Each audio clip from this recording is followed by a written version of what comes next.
Estamos ao vivo agora com a Maria Maciel, porque o Estatuto da Criança e do Adolescente está completando 32 anos. Ele é considerado um marco na proteção de menores e o ECA, como é conhecido, né, é usado como modelo mundo afora. Então, assim, o ECA que foi desenvolvido, que foi pensado, que é utilizado aqui no Brasil, a forma exatamente dessa proteção das crianças aqui no país, também é utilizada em outros países. Em tempos de pandemia, a gente sabe que as crianças ficaram muito tempo fora da escola, virou inclusive um instrumento essencial para a proteção e garantia dos direitos desses menores. A Maria Maciel vai ressaltar para a gente a importância do ECA. Hein, Maria Maciel? Muita coisa mudou nesses mais de 30 anos, inclusive assegurando a proteção da criança e do adolescente. A gente sabe que, infelizmente, contamos vários casos aqui de pessoas que desrespeitam as crianças e os adolescentes, né, abusam, enfim, mas se não fosse o ECA, a situação poderia estar bem pior. Maria.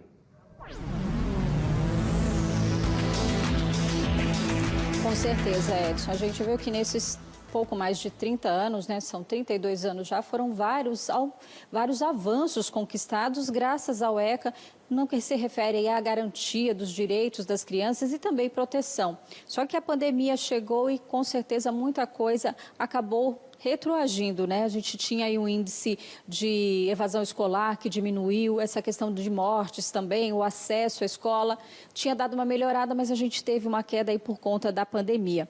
Agora, eu vou conversar com o promotor, que é aqui da Vara de Crimes contra a Criança e Adolescente do Ministério Público, que é o Lucas Saxida, falar um pouquinho para a gente, né? O ECA, sem ele, a história seria bem diferente, né?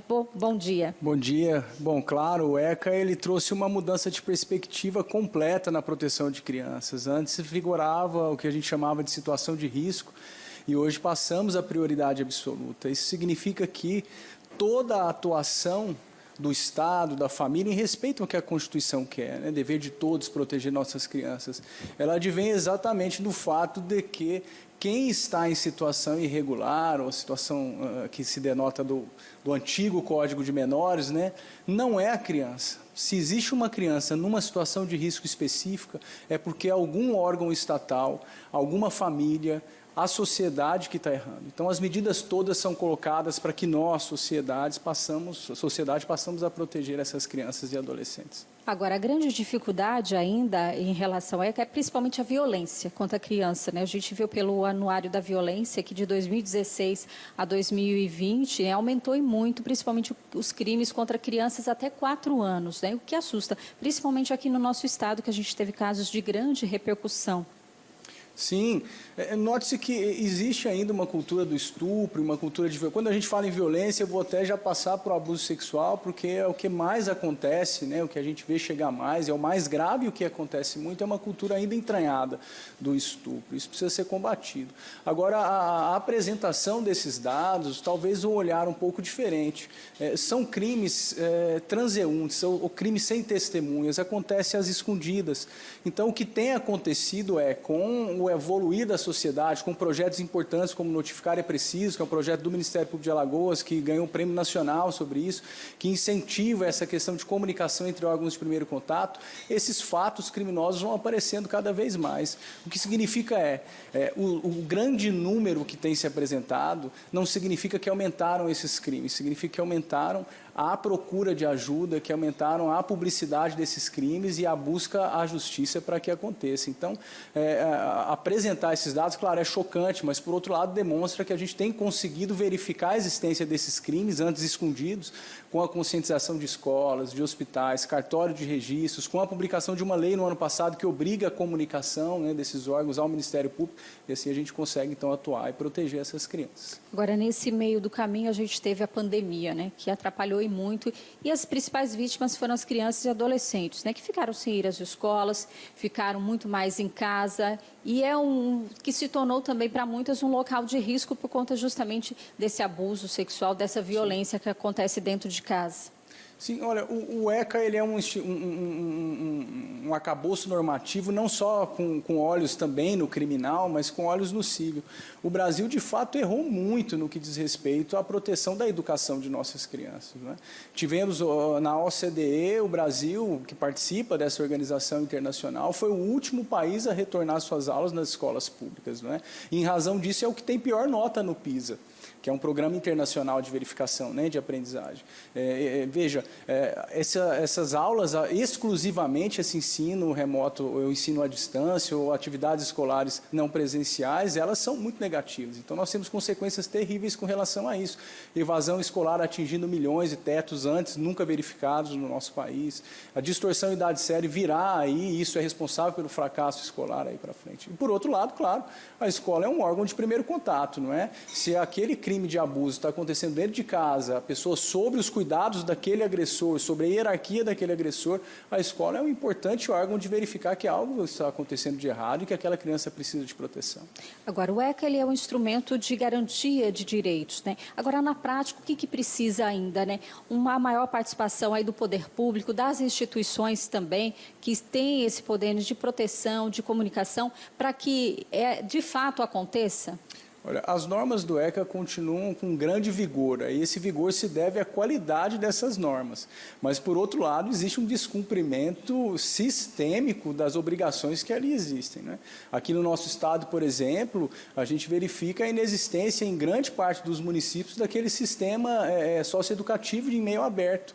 Adolescentes, que são aqueles adolescentes que estão em situação de risco em prática de crimes ou atos infracionais, como a gente assim chama, essas medidas socioeducativas, que são as penas do ECA em meio aberto, precisam de participação expressa dos municípios. E temos verificado a necessidade, inclusive, de propositura de ações civis públicas para obrigar esses municípios. E olha que o ECA está fazendo, é balzaquiano, está fazendo 32 anos. Não é? A instituição, por exemplo, de famílias acolhedoras, de crianças que são destituídas do poder familiar, tiradas daquele agressor, as famílias acolhedoras são essenciais e muito melhores que a institucionalização. Ainda não temos essa realidade em todos os municípios. Então, é preciso, sim, que se cumpra o que está ali no ECA, que são normas muito positivas para a proteção dessas crianças. E o Ministério Público está em cima, né? A gente está aí entrando com ações civis públicas, conversando, fazendo taques, para que essa realidade mude, e já mudamos muita coisa. Que bom, né, promotor? Obrigada pela sua participação aqui no Fique Alerta. Realmente um avanço muito grande, mas que realmente precisa isso, né?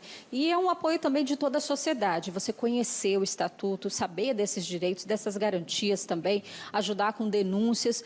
A população também, a sociedade como um todo, tem que fazer a sua parte para a gente continuar protegendo as nossas crianças e evitar, né, que crimes horríveis que a gente muitas vezes noticia aqui, principalmente de abuso sexual, voltem a acontecer. Eu volto com você, Edson.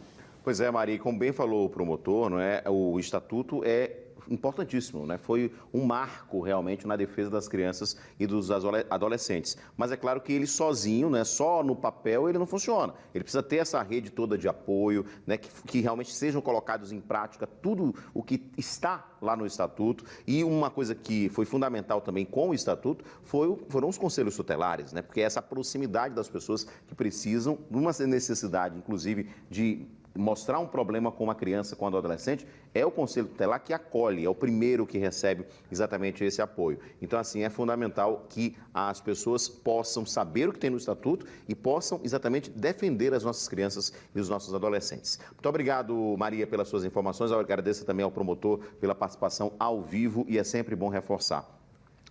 Crimes contra crianças e adolescentes têm que ser punidos, né, banidos realmente da nossa sociedade. Infelizmente, nos últimos anos, a gente vem acompanhando um aumento nesses crimes. Isso não significa que o Estatuto não está sendo bem utilizado, né? Pelo contrário, graças, né, à tecnologia, celular e essa forma mais fácil de comunicação, até mesmo de gravar crimes absurdos contra crianças e adolescentes, é que o Estatuto exatamente pode ser utilizado para punir essas pessoas que continuam fazendo mal às nossas crianças e adolescentes. Muita atenção e ressaltando também um trabalho importantíssimo do Conselho Tutelar, dos conselhos tutelares, dos conselheiros, são eles que estão na ponta, mais próximos da população, que precisam saber de qualquer tipo de denúncia que envolva crianças e adolescentes. Você também pode ligar para o Disque 100, que é um número gratuito, onde você pode fazer uma denúncia anônima, exatamente com casos envolvendo crianças e adolescentes, tá? Além, é claro, do 181. É importante a gente cuidar e proteger as nossas crianças.